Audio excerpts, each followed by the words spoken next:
We're going to talk about how to solve polynomial functions or equations here. So we've already talked about how to use synthetic division, and we did that first because that's what we're going to be using to help us when we're actually solving. Before we get to the solving process, I have two different concepts that we're going to talk about first. I have concept 1 and then concept 2. Those were our first two learning targets. So if you look back at the original, it said, I can tell if a divisor is a factor of a polynomial. So that's the first thing we're going to talk about.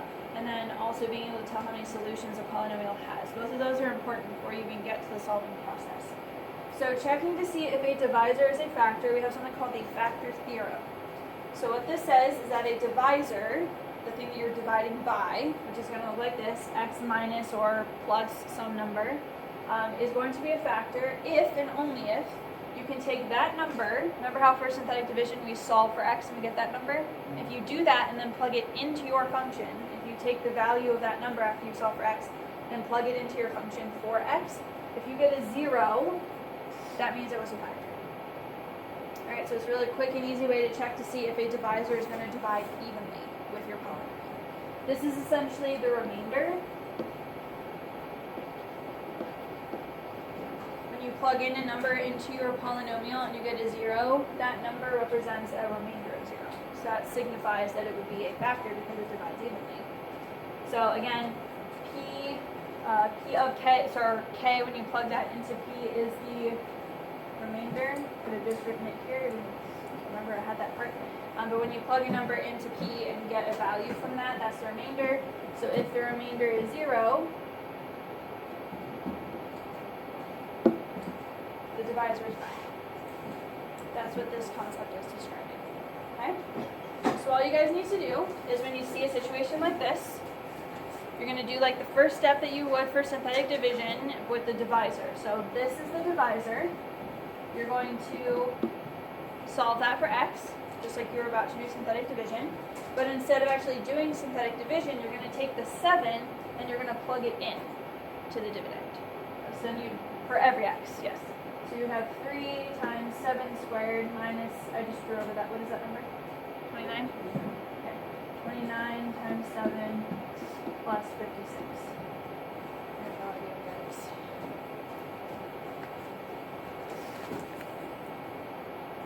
Alright, so if you do 3 times 49 minus 29 times 7 plus 56, if you have a calculator, you can verify this, but if you were to work that all out, you get a 0. So if I have 7 and I plug that in and I get a 0, was this a factor? Do they divide evenly? Yes. A factor means it's something that you can divide something else by and it divides evenly. That's how we usually describe a factor, even in this context. Alright, what about this one? How would I determine if x plus 5 is a factor? So what would I do first? Okay, I would take the divisor, and I would solve that for x, so what value of x would I get? Okay, so whatever that x value is from the divisor, what are you going to do with it? Plug it in. So I have 4, and now be careful because this is negative. Make sure you're really careful with how you use parentheses.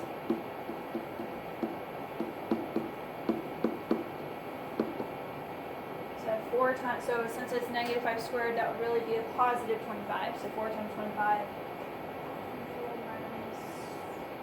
Again, these are pretty big numbers. Anybody with a calculator know what that final answer would be?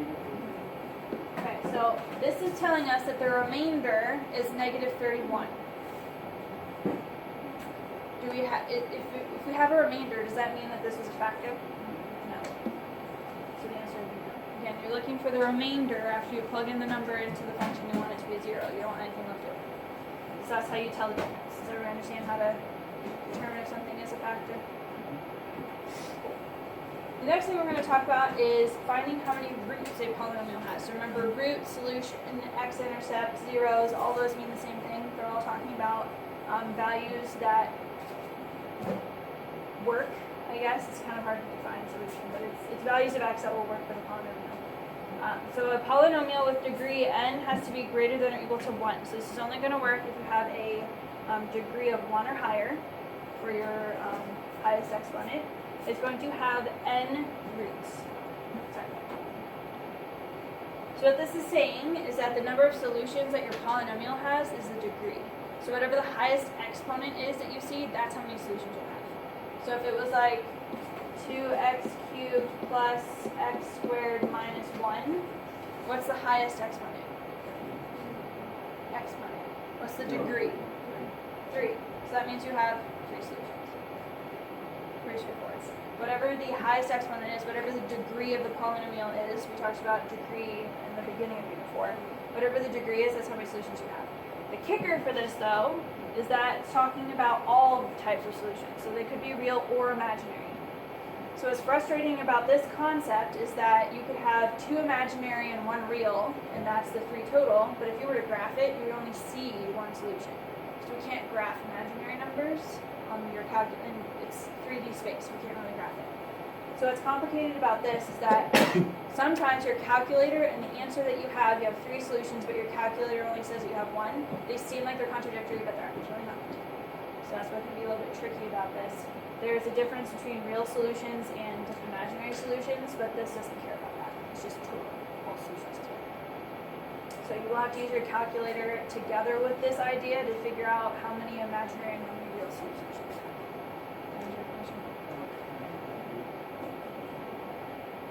That means that you would have to touch the x-intercept of every single limit. It's not possible for a law. Okay? So again, it does include multiple and complex roots. So again, also if your number is being repeated, so you guys remember this scenario where we had a bounce? Remember we called that a double root, and it would look like x minus 2, or x plus 2 or something squared. The square means it was a bounce. When you guys solve that, didn't you get x equals negative 2 twice? This would still be considered 2 solutions, even though it's only 1 x-intercept, it would still be considered 2 solutions, because when you solve it, you get x minus 2 twice. So again, that's another complication with this, that when it bounces, it considers that, because it was squared, it considers it to be 2 separate numbers. So again, you would see 1, 2 x-intercepts, but there are really 3 solutions. So that's something that's a little bit complicated about that.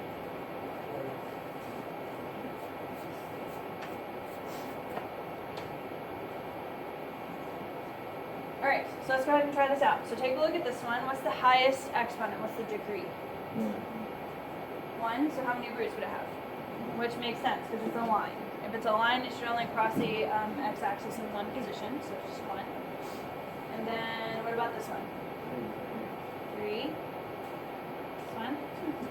2. Notice how it wasn't in standard form, so you gotta be careful. Make sure you're looking for the highest exponent, even if they're not in order. And 7. Now, this is talking about roots in general, okay? If I were to graph this, and when we get a little bit further into the notes for other examples, I'll show this, but if I were to graph this, does the 3 roots mean that it has to have 3 x-intercepts? Not necessarily, because 1 of them could be real, 2 of them could be imaginary.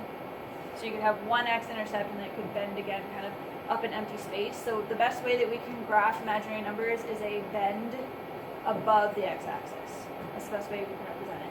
So you could have a graph that looks like that. Or it could actually hit 3 times, we don't know. So the only way that you can really justify this number with how many types of solutions is by graphing it.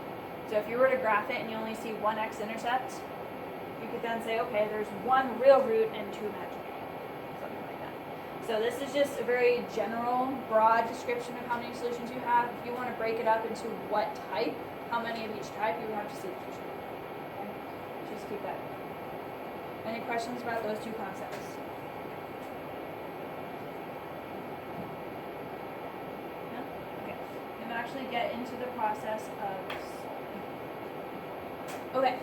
So solving a polynomial. So there are 2 different scenarios. I have the first one. This description right here is on this page. The second one is on the top of the back side of the page. I think that them both on the same side of the page.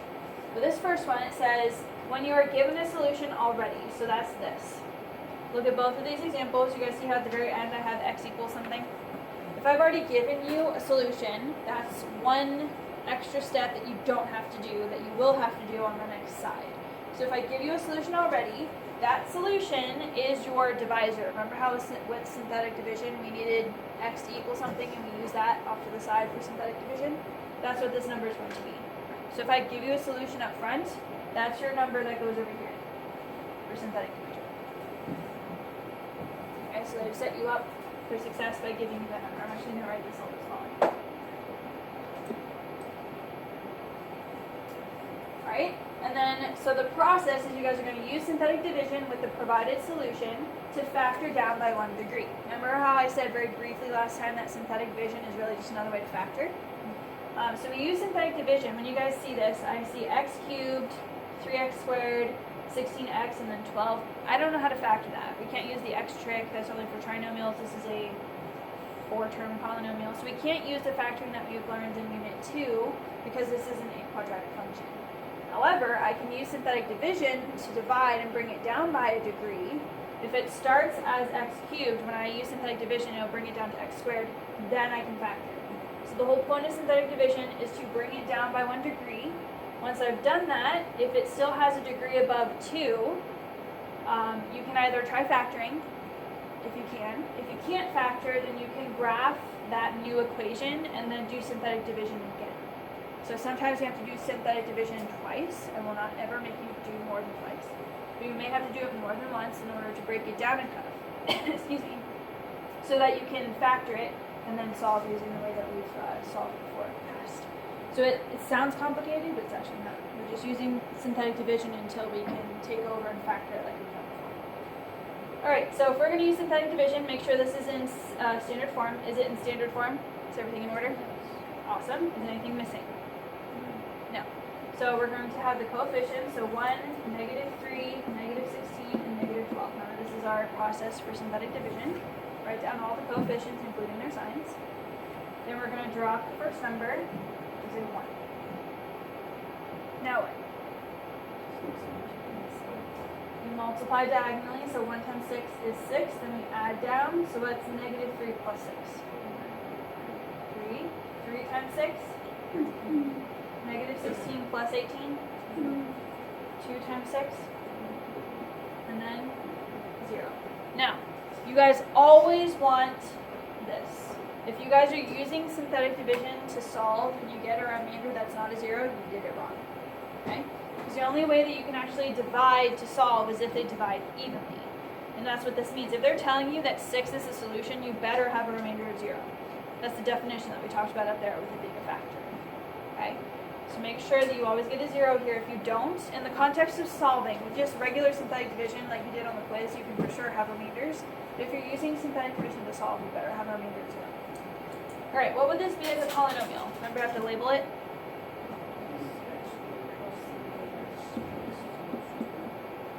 Good. Remember, this is a remainder, this is the number without a variable, this is x, and this is x squared. Okay? So after we do synthetic division once, I get here. Is this something that we know how to factor from previous units? Yeah. So all that we did was use synthetic division to break it down, and now we can factor it like normal. So if I have this, how would I factor x squared plus 3x plus 2? Use the x trick, right? So first times last would be 2, middle term is 3. What multiplies to get 2 as to get 3? 22. We have x squared plus x plus 2x plus 2. Use the... Good. Then we use an GCF. We get x plus 1, x plus 2. We've been factoring for a long time, so that should be pretty straightforward and quick for you guys. So does everybody agree that I get x plus 1, x plus 2 when I factor? Cool. Alright, so what would my x's be when I solve? I would get -1 and -2. Now this would not be the final answer, because when you look over here, how many solutions should there be? There should be 3 because the degree was 3. What do you have to remember when you write your final solution? Oh, it didn't say now.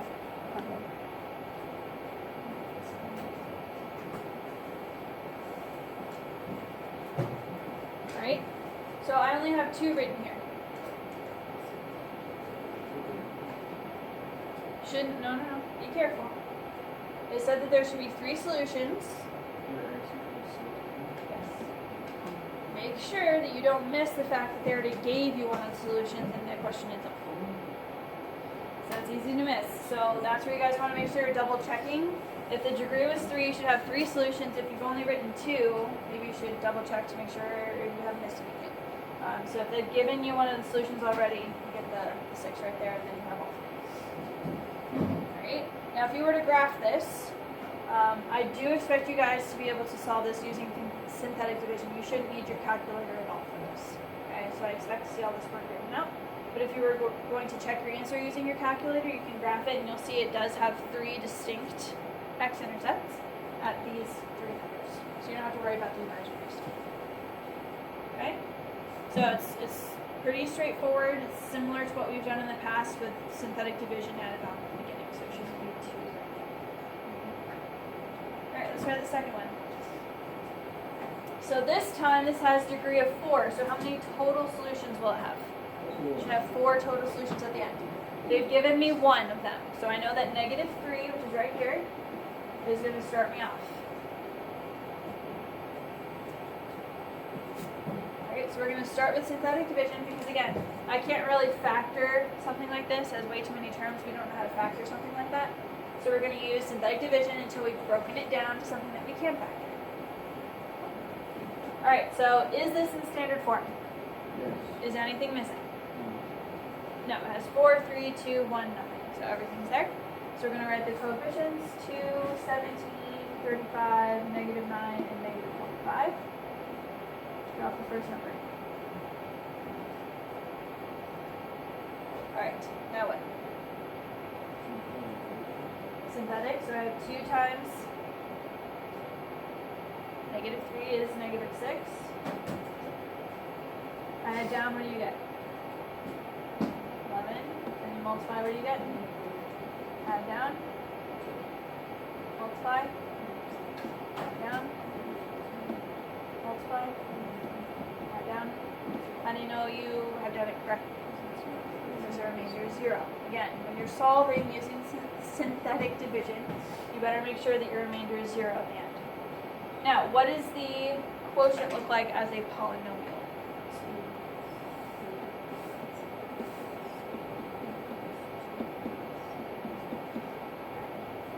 Can I factor that? No, it still has too many terms. So in this scenario, you guys would just have to do synthetic division again. However, the only extra thing, you guys can't use negative 3 again. So we already used x equals negative 3, that solution, to do the first synthetic division. You can't use it again. Okay? So what you guys have to do is when you notice that it's still not ready to be factored using methods that we've learned before, and you need to do synthetic division again, you need a new solution to help you use synthetic division. So this is where you guys would have to take your calculator, Desmos or your handheld calculator, and you'd have to graph this to find a new solution that you can use for synthetic division. So you guys would go onto your calculator.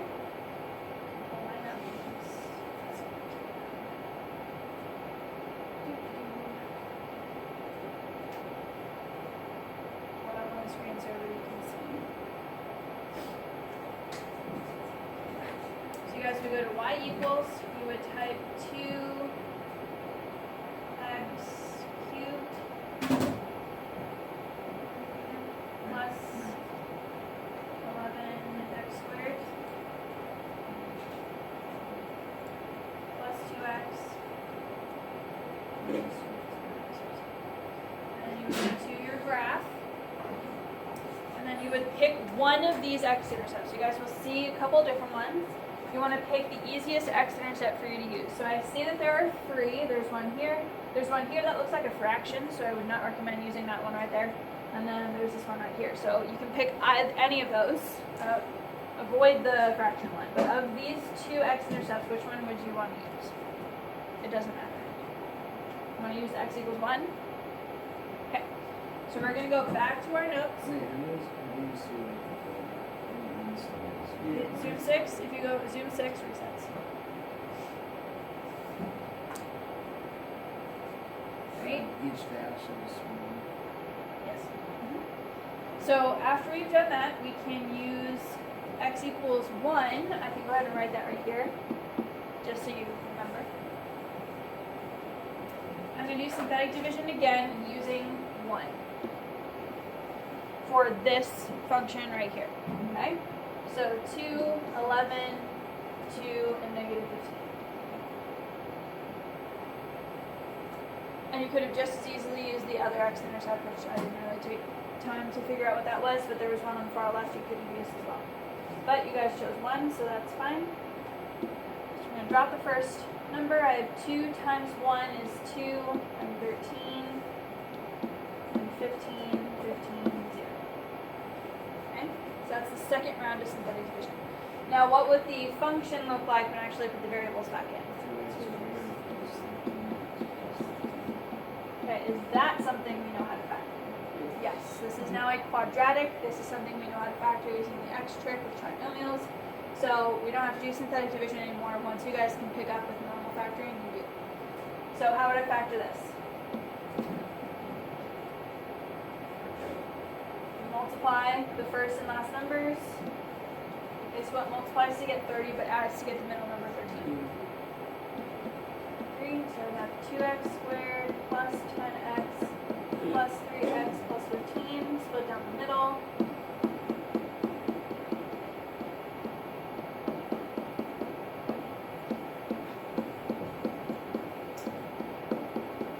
Again, we're used to factoring because we've been doing it for quite some time. So you split down the middle, you find the GCF at the left and then at the right. And once I finish factoring, I get to 2x plus 3 and x plus 5. Everybody agree that that is the correct factorization?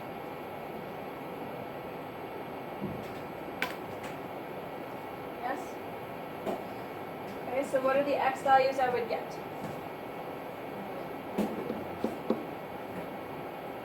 X equals -3 over 2.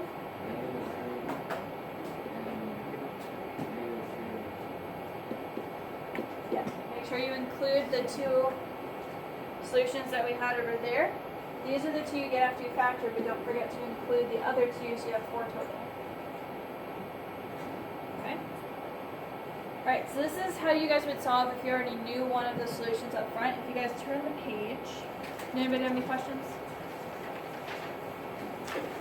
If you turn the page, it's the same scenario. The only thing that's different here is that they've taken that extra information away from you. They have not given you a solution up front.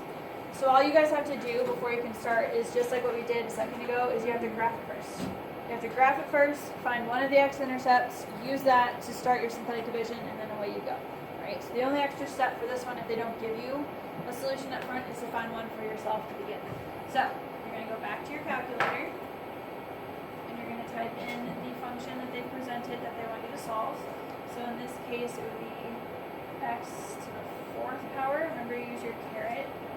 Minus x to the 3rd power plus 2x squared minus 4x minus 8.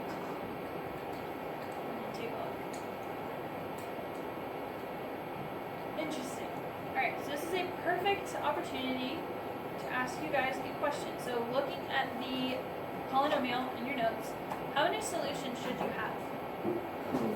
You should have 4. How many do I see?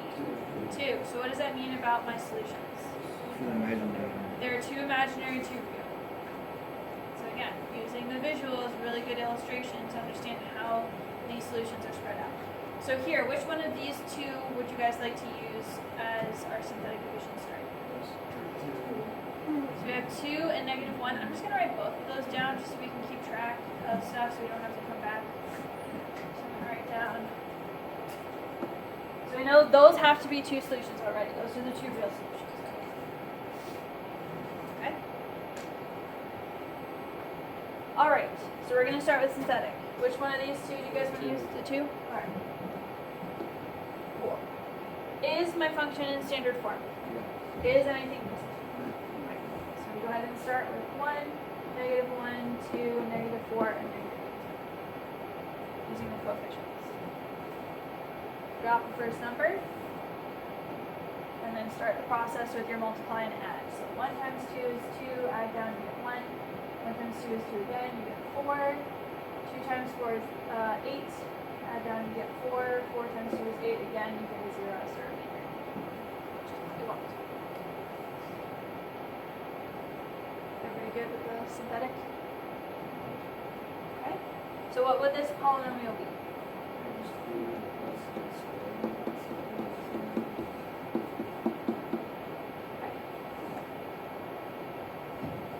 We factor that to solve.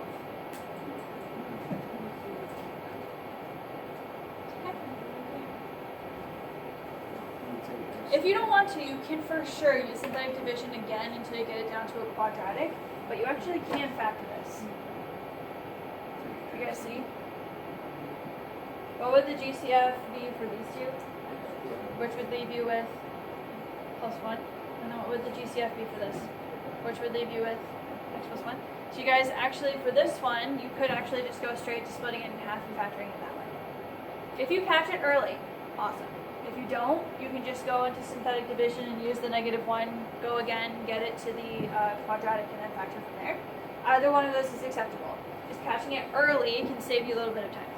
But either way, you'll get to the same answer. So if I were to go ahead and go from here, split it down the middle, I would get x squared, x plus 1, 4x plus 1.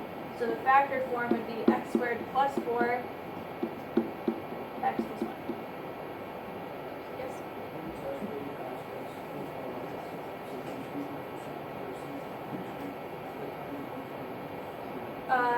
I'm light. So some question may ask you just how many total there are, and some may ask you how many imaginary, how many real. We have to kind of break down the fact that you have this many total, but then look at the picture to decide how many real, how many imaginary. So you can expect to see either of those types. Alright, so whether you do synthetic division or not, once you guys keep going, you'll get these two. Alright? This gives you the -1 that we already knew. Right? So we saw the 2 already. This factor gives you the -1 that we saw already. This is a factor that I really need to pay attention to help me find the imaginary numbers. Now, if I set this equal to 0, x squared plus 4 equals 0, like this, how would I solve that for x? I would subtract the 4. So x equals plus or minus square root of -4. Now remember, whenever you have a negative inside of a square root, what is it? Imaginary, right? So whenever you see a negative inside of a square root, what does the negative turn into? An I on the outside. What's the square root of 4? Plus or minus 2i. Remember, the plus or minus represents two different numbers, the positive 2i and the negative 2i. So if you were to write a list out for me, you would have 2 and -1, which you guys saw visually, your whole number or your real number x-intercepts, and then you would have 2i and -2i. If you wanted to split it up so you can see 1, 2, 3, 4, there are 4 solutions. These are your 4. Okay. So that's a scenario where your imaginary numbers would show up. Questions about that? Because I know not everybody has a calculator, I would let you guys do the last one on your own, but some of you guys don't, so I'm going to do it with you, at least to start. So again, you guys don't have a solution to begin with, you guys will have to graph it to see what's going on. So our polynomial is x cubed minus 3x squared plus 4. So take a look at the graph. How many x-intercepts do you see? There are 2 x-intercepts, correct? How many solutions does the polynomial have? Total.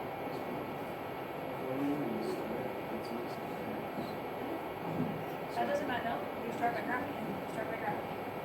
So it looks like there are 2 x-intercepts, but according to the polynomial using the fundamental theorem of algebra, which is that second idea there should be 3 solutions total.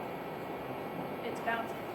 That's the idea where I mentioned, where if you bounce, that factor is being squared, which means when you solve it, you get the same number twice, and each of those numbers is represented individually, counts as one solution each, even though they're technically the same number. So I really have 1, 2, 3. That bounce counts as 2 solutions in 1. So that's something to pay attention to. So what are these values? Looks like we have -1 and then 2, maybe it's a little bit vague, but I think the one that we're going to stick with is probably the -1. It seems a little bit safer. So for the synthetic division, I'm going to start with x equals It looks like -1 and 2, but I'm kind of questionable about that one. Okay, so -1 is what we're going to use to start. And so yes, Mac noticed that this one does have a term missing for synthetic division, so you have to be really careful. Is it in standard form though? Yes. Yes. You just have to notice that the x term is missing, so you have to make sure you use a 0 to represent the fact that the x is missing. Alright, then you use synthetic division as normal.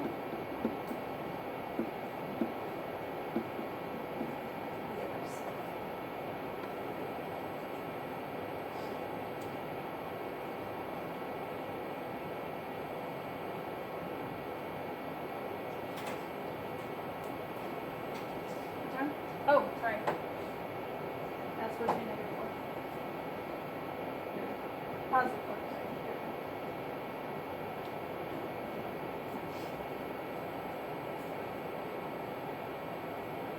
Alright, so that's our first round of synthetic division. What would our polynomial look after that? Alright, is that something that I can factor?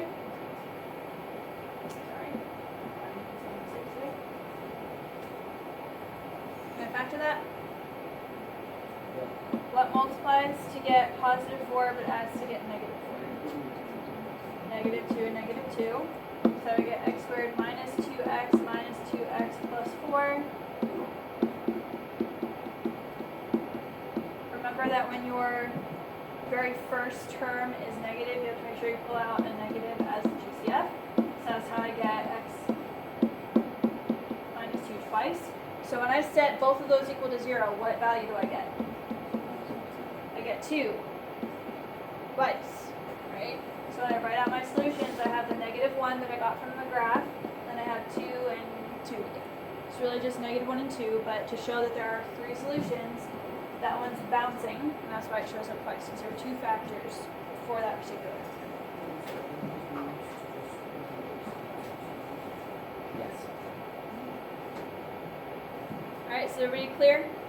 Sometimes you use your calculator, sometimes you don't even need it, so just be really careful. I do expect you, even if you guys look at the graph and it says that there's 3 solutions and then you see that there are 3 x-intercepts, even though you could just easily look at the graph and go boom, boom, boom, those are the 3 solutions, because I know that they're all real numbers, I still expect to see the work through.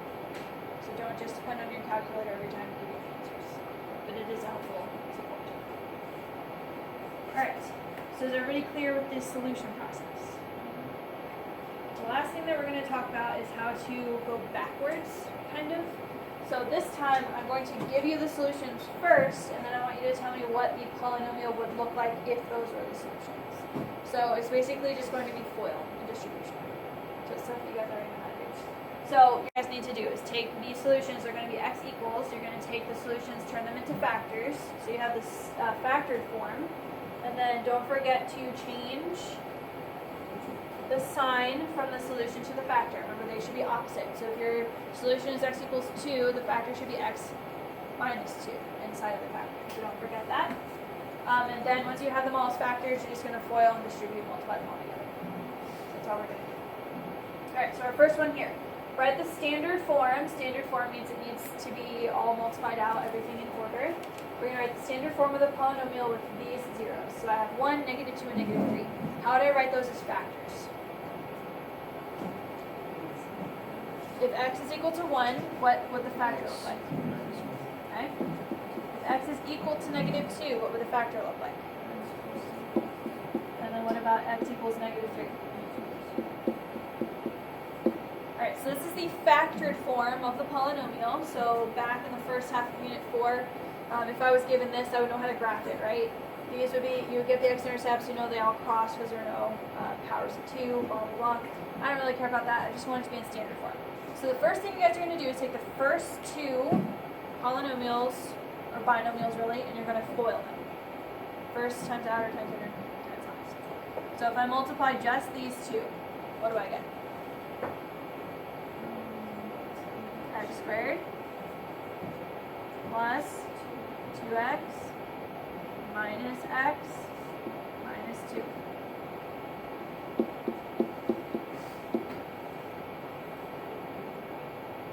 What? I should be used to that. You've done it before. Now before we go on to the next step, I'm just going to make it a little bit neater. X squared. I'm going to combine like terms really quick. You had the 2x and then the minus x is really just x. Okay. Now what we're going to do, we're going to have to multiply this trinomial times this binomial to get it all worked out. Now we don't call this FOIL. I don't really think it has a name per se. I call it an extended distribution. So what you guys need to do is multiply. You're going to distribute the x through everything, and then you're going to distribute the 3 through everything. It's an extended distribution. So I'll use a different color. So the first thing I'm going to do is distribute the x through everything. And I'm going to go kind of from left to right. So if I multiply x times x squared, x cubed, I multiply x times x. And then x times negative 2. Okay, so that's the first part. Now, without starting a new line, you're just going to keep going from what we've already done. Now you're going to distribute the 3. So that's 3 times x squared. Just keep going. 3x. No. 3 times x squared. Oh, it's not like. You're taking each piece of the binomial and you're distributing them one at a time, but you keep writing on the same problem that you created. Okay? And then 3 times x. And then 3 times, excuse me, negative 2. Negative 6. Yes. I combine my terms. Do that for, because if you have 4 terms, it's going to be too messy. So if you can combine anything first, do that first. Okay? So now that I've you see I use different colors to help hopefully illustrate this better. So I distribute the x through all 3 terms, and then I distribute the 3 through all 3 terms, keeping it on the same line. Then all I have to do to finish is just neaten it up by combining my terms. So are there any terms to combine? I see x cubed is by itself. I have x squared and 3x squared. So what does that become? 2x. Nope. Nope. I have x squared and 3x squared. 4x squared. Wait, why is it minus x? This is a positive x, so positive, positive, negative. And 3 is positive, positive, positive. Whatever you wrote here, we're just combining. Then I have negative 2x and positive 3x. When you combine those, what do you get? There's x, and then the negative 2. So that's the polynomial. It's a lot of steps, but it's just algebra. You guys know how to do. Okay. So again, you turn the solutions into factors, FOIL the first 2, distribute the third one here one at a time, and then combine the terms. So it can be a little bit long, it's a lot of steps, but again, it's pretty basic in terms of the algebra that's required. Okay? Alright, let's try the next one. We're going to use a slightly different approach for this one. How many solutions do I have? 4. So I notice that I have 4 solutions. So I'm going to have x minus 9, x plus 9, x plus 4, x minus 4. Now, because I have 4 here, my strategy I'm going to use is FOIL these 2, and then whatever those results are, I'm going to multiply those together. Okay? So when I FOIL x minus 9 times x plus 9. Yeah. You guys might be able to notice that given our history with factoring, when you guys get a solution like this from factoring, remember that's when you have the difference of perfect squares? If you have that kind of previous knowledge, you can go a little bit faster. You can do the regular FOIL and then simplify like terms, but you can make that connection right away to get to the x squared minus 8y. Because you'll get positive 9x and minus 9x to cancel each other out, leaving you with just x squared minus 8y. Okay? Using that same trick, what would I get for the second one? Yep. Shortcut or not, when you guys use FOIL, you'll get to those 2 things.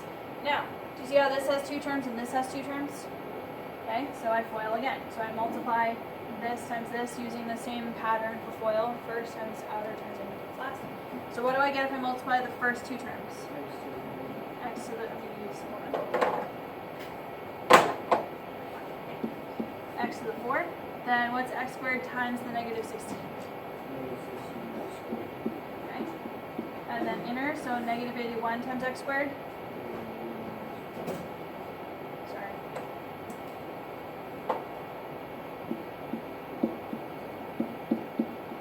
And then negative 81 times, I don't know that.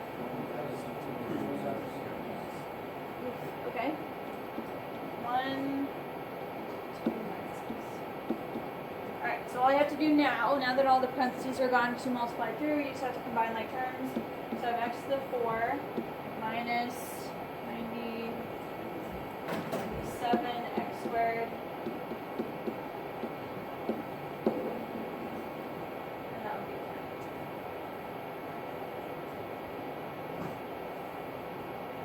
Okay. Each one of these examples is slightly different. So the first one you had 3 terms, which requires FOIL and then extended distribution. This one had 4 terms, where when you FOILed them, you ended up getting binomials back and then FOIL one more time. This one is going to be another unique one because it has imaginary numbers here. Okay, so this one you have to be really careful. I'm going to have you write something underneath this as a little hint on what you would do with this. So how would I write these as factors is my first question. Okay, so the first one would obviously be x minus 2.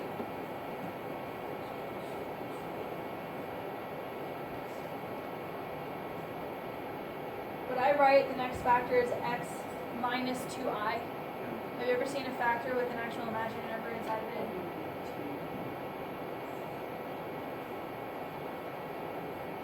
Look back at the example on the top of the page where we were solving and we got imaginary numbers.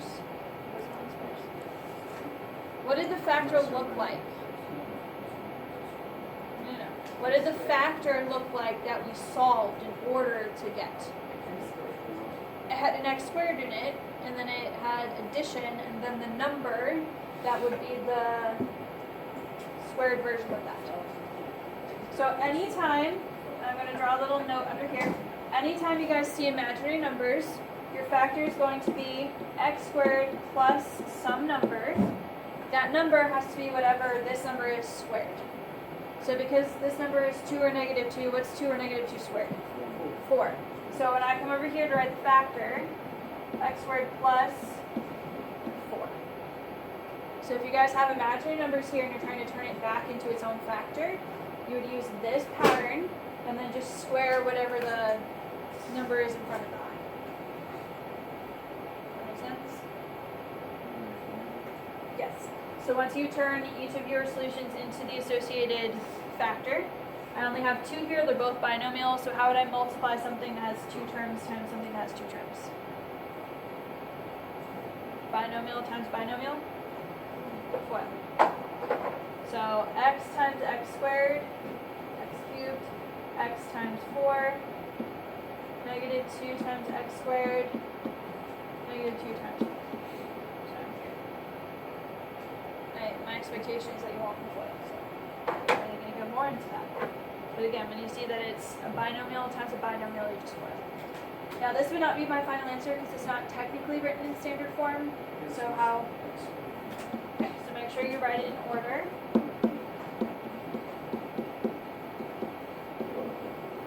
Once it's in the appropriate order with everything written out, then you're good. Okay? So this lesson had 2 sides of the same coin. This one I gave you the solutions first and then wanted the polynomial. Before that we had the polynomial first and then you found the solutions from that. Again, it was a longer process. But does everybody understand